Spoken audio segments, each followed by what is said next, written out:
You walk into a room, no one speaks, but somehow, you already know everything. Who's angry, who's afraid, who's pretending everything is fine. The air feels thick, heavy, loaded. Nothing was said, but everything was communicated. Here's what's strange. Science shows we process nonverbal cues in 200 milliseconds, faster than conscious thought. Your body reads silence before your mind catches up. So what if silence isn't empty?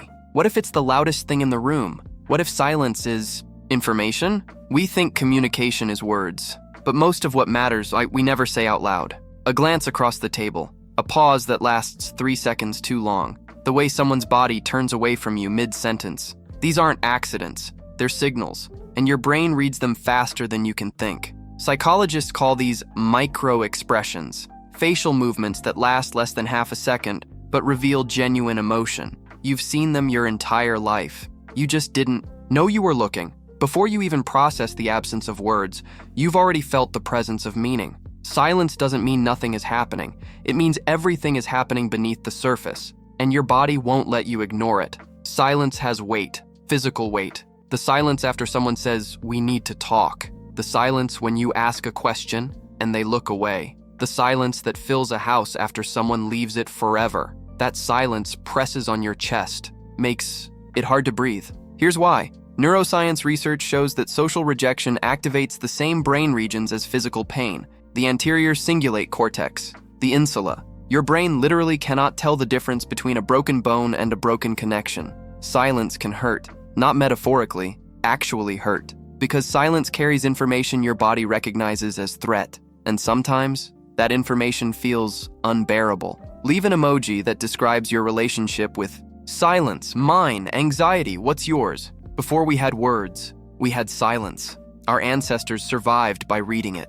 A mother knew her child was in danger not from screaming, but from sudden quiet. A hunter knew predators were near not from movement, but from the absence of birdsong. Silence was survival for 2 million years, and your body still speaks that ancient language. You walk into a room and feel tension before anyone speaks. You know someone's lying not from their words, but from what they don't say. That's not intuition, that's evolution. Your nervous system is reading thousands of signals per second: pupil dilation, breathing rhythm, micro movements, things your conscious mind never notices. But your body knows. Musicians understand this instinctively. The power of a song isn't in the notes, it's in the space between them. The pause before the chorus drops, the breath before the resolution. That's where emotion lives. Miles Davis said, "It's not the notes you play, it's the notes you don't play." Words work exactly the same way.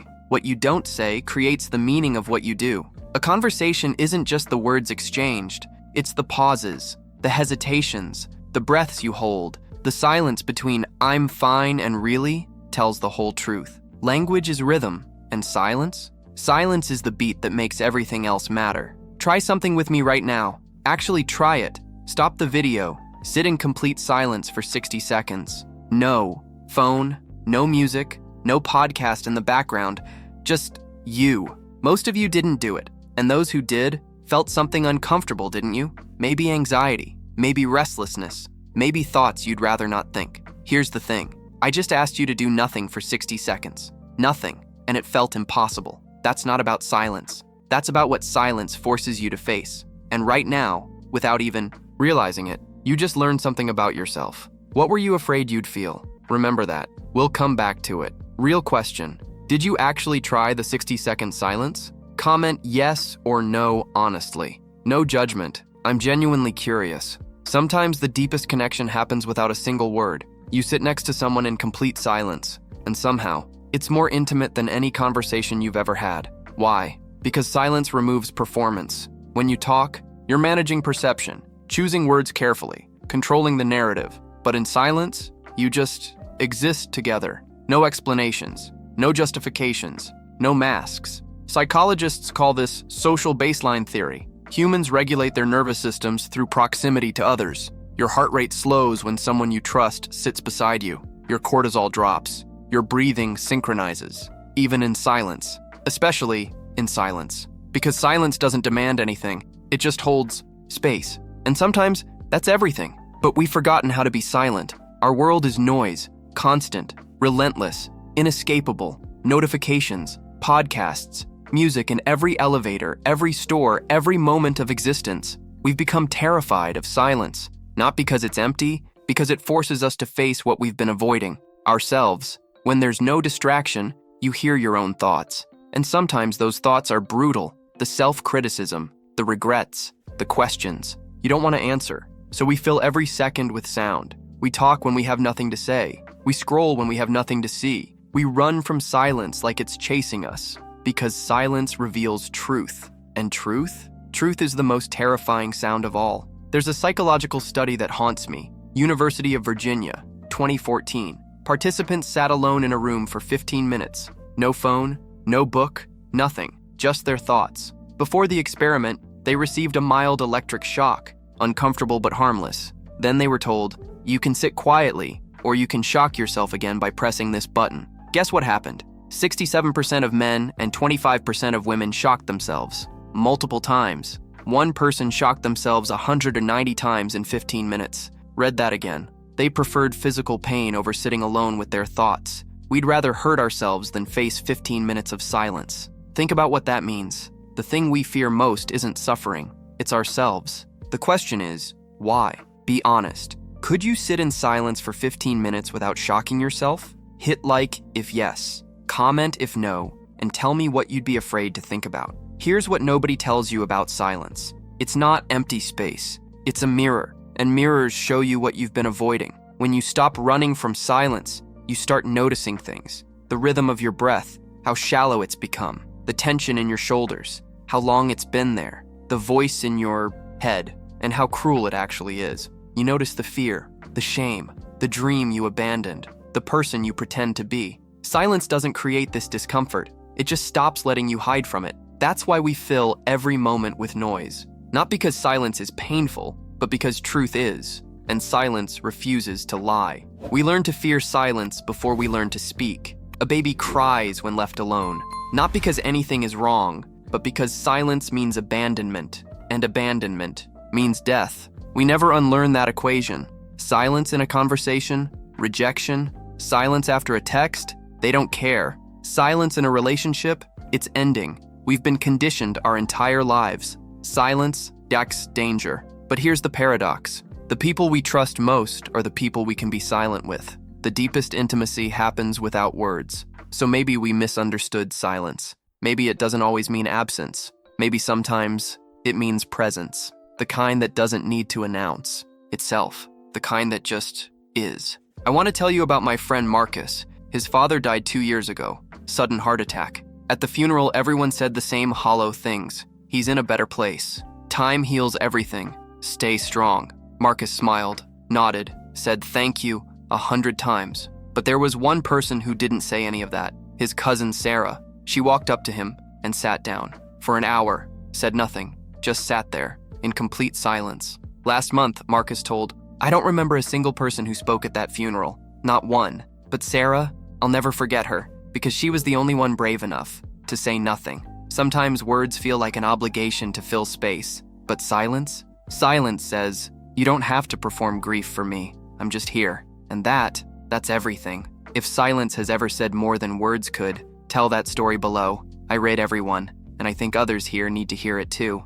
Here's the, paradox. We fear silence because it feels like disconnection. But silence is how we connect most deeply. You don't need to explain yourself to someone who truly knows you. You don't need constant conversation to feel close. The people you can be silent with, those are your people, because silence requires vulnerability. It requires dropping the performance, stopping the management of perception, just being. And being is terrifying, because what if who you are isn't enough? What if the real you is too much? What if silence reveals what you've spent your whole life hiding? But here's the secret. That fear, everyone has it. What if silence is the only place you can actually hear yourself? Because your mind never stops talking. It's narrating your life, judging every choice, replaying conversations from 2019. But that voice, that's not you. That's conditioning, programming, the accumulated opinions of everyone who ever told you who you should be. Parents, teachers, society, Instagram, and, beneath all that noise,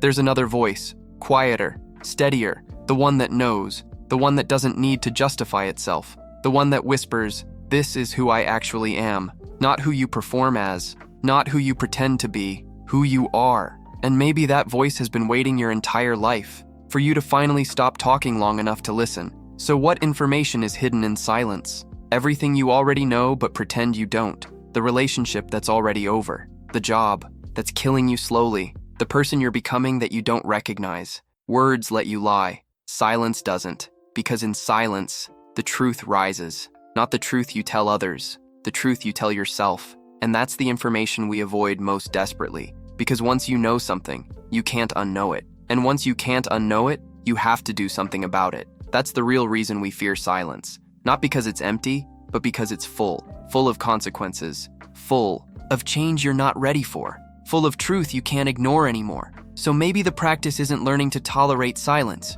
Maybe it's learning to trust it, to sit with discomfort without running, to let thoughts come and go without attaching to them, to realize silence isn't absence, it's presence. Presence of everything words can't reach, feelings that don't fit into language, knowing that exists before thought. Silence is where you remember who you were, before the world told you who to be, before the noise, before the performance, before the fear. Just you, raw and real and completely enough. Not the polished version, not the LinkedIn bio, the actual you, the one you've been running from, the one who's been waiting in the silence. And here's what happens when you stop running. You start recognizing silence in others. You start sensing what people aren't saying, not to manipulate, but to understand. You feel the pain behind the smile, the fear behind the anger, the loneliness behind I'm fine, because you've sat with your own silence. You've felt your own unspoken truths, and now you recognize them everywhere.